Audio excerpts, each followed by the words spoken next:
ભોજન લીધા પછી એ જ થાળીમાં હાથ કેમ ન ધોવા જોઈએ? તેની પાછળનું સત્ય અને રહસ્ય શું છે? આજકાલ ગામડાઓમાં અને બીજી ઘણી જગ્યાઓ પર જોવા મળે છે કે લોકો જમ્યા પછી એ જ થાળીમાં હાથ ધોઈ નાખે છે. પરંતુ થાળીમાં હાથ ન ધોવા પાછળનું કારણ શું છે? આજે આપણે આ એક વાર્તાના માધ્યમથી સમજીએ શા માટે જમ્યા પછી થાળીમાં હાથ ન ધોવા જોઈએ.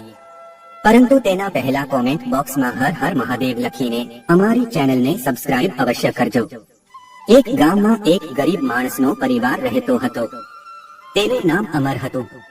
એક દિવસ અમર જમવા બેઠો હતો. તેની પત્નીએ થાળીમાં દાળ, ભાત, શાક, રોટલી અને ઘરમાં ઉપલબ્ધ અન્ય વસ્તુઓ પીરસી. પછી કોઈ દરવાજા પાસે આવ્યું. તેની પત્નીએ દરવાજો ખોલ્યો તો એક મહાત્માજી ભિખારીના વેશમાં આવ્યા હતા અને કહ્યું, મને ભિક્ષા આપો, મને બહુ ભૂખ લાગી છે. મેં ઘણા દિવસોથી ખાધું નથી. ત્યારે અમરે તેમને ખૂબ આદર સાથે બોલાવ્યા. આવો મહાત્માજી, તમે અમારા ઘરે આવીને અમને આશીર્વાદ આપ્યા છે. તેણે તેના માટે બેઠક ગોઠવી અને તે માણસે તેની સામે થાળી મૂકી. તે ગરીબ હતો અને ઘરમાં બહુ ઓછું ખાવાનું હતું. જે કંઈ થોડું પણ ખાવાનું હતું તે તેની પત્નીએ મહેનત કરીને તૈયાર કર્યું હતું. મહાત્માજીને ભોજન પીરસ્યા પછી અમર શાંતિથી બેસીને તેમની સેવા કરતો રહ્યો. મહાત્માજીને ભોજન ગમ્યું અને તેમણે પૂછ્યું કે શું મને વધુ ભોજન મળશે? ત્યારે અમરની પત્નીએ જવાબ આપ્યો કે હવે ઘરમાં માત્ર 2 જ રોટલી બચી છે, બીજું કંઈ નથી. મહાત્માજીએ તેની વાત સાંભળી. જ્યારે તેણે તે લીધું ત્યારે તે વ્યક્તિ બંને રોટલી લઈને આવ્યો અને કહ્યું, ભાઈ, કૃપા કરીને આ પ્રસાદ સ્વીકારો. મહાત્માજીએ તેની તરફ જોયું અને કહ્યું, ના ના, મારે હવે વધુ ભોજનની જરૂર નથી. તે જ્ઞાની હતા અને જાણતા હતો કે આ લોકો ગરીબ છે.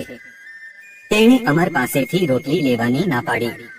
અમરે હાથ જોડીને કહ્યું કે તમે અમારા મહેમાન છો, મહેરબાની કરીને તમારા મનની સામગ્રી ખા. મહાત્માજીએ કહ્યું, જો તમારી આ ઈચ્છા છે તો એક રોટલી રાખો.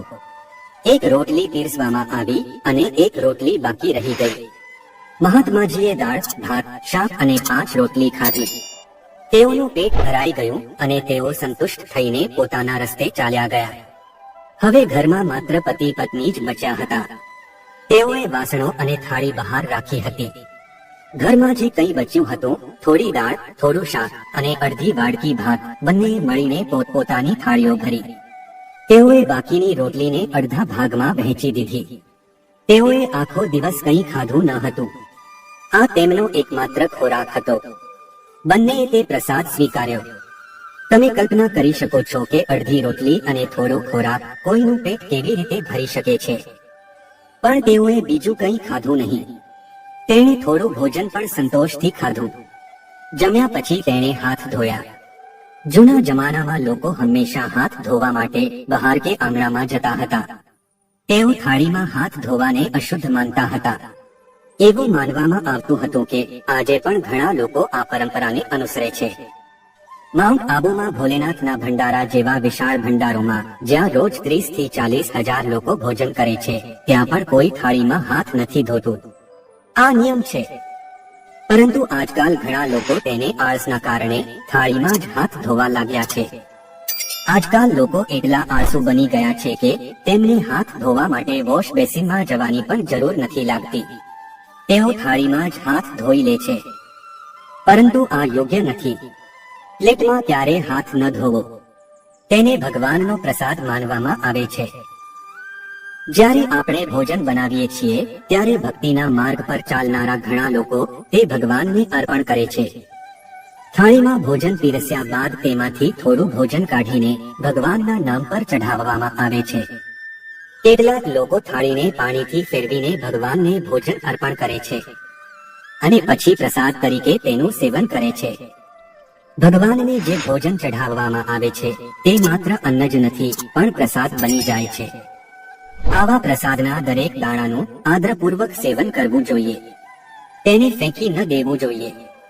જમ્યા પછી પ્લેટને બરાબર સાફ કરવી જોઈએ, પરંતુ તેમાં હાથ ધોવાનું ટાળવું જોઈએ. હવે મિત્રો, અમર અને તેની પત્નીએ અડધી રોટલી અને થોડો બચેલો ખોરાક ખાધો. જમ્યા પછી તેઓ હાથ ધોવા તેમના આંગણામાં ગયા. એક ઝાડ પાસે એક નોળિયો બેઠો હતો.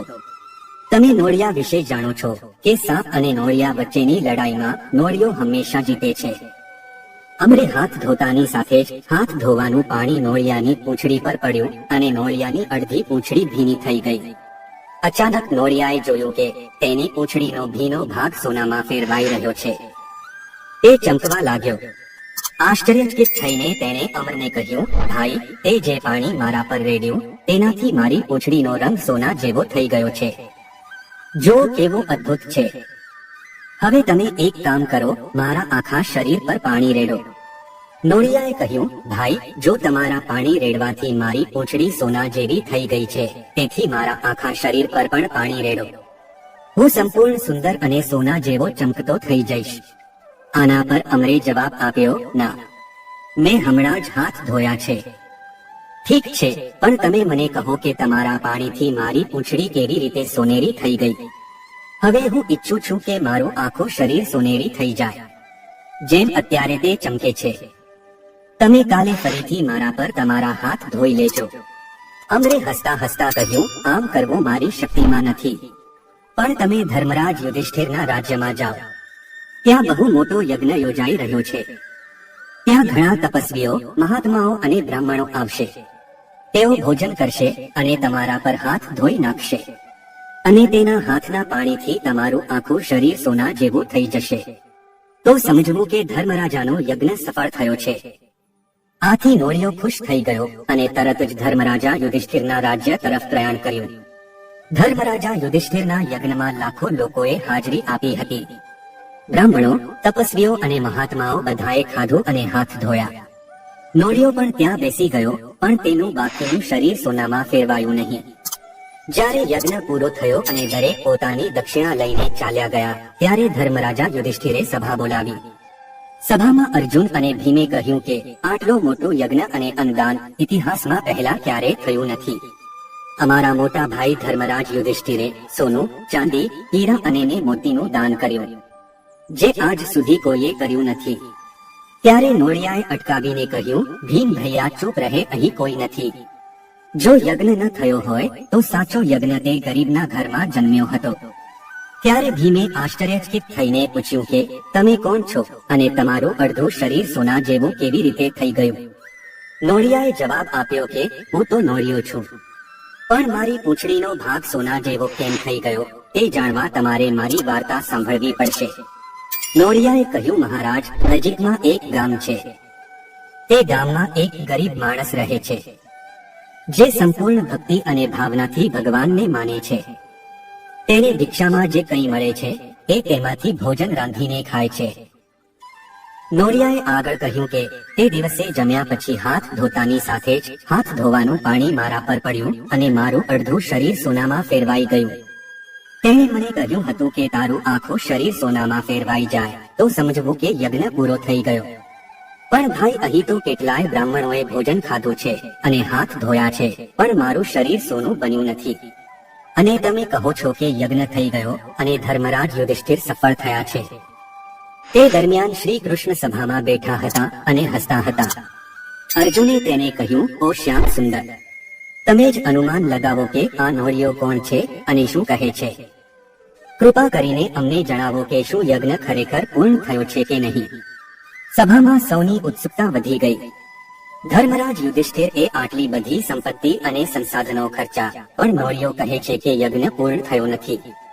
શ્રી કૃષ્ણએ કહ્યું, સાંભળો, તારો યજ્ઞ હજુ પૂરો થયો નથી, એટલે આ નોળિયાનું આખું શરીર નાશ પામ્યું છે. તે સોનાથી બનેલું નથી. જ્યારે યજ્ઞ પૂર્ણ થશે ત્યારે તેનું શરીર ચોક્કસપણે સોનામાં ફેરવાઈ જશે.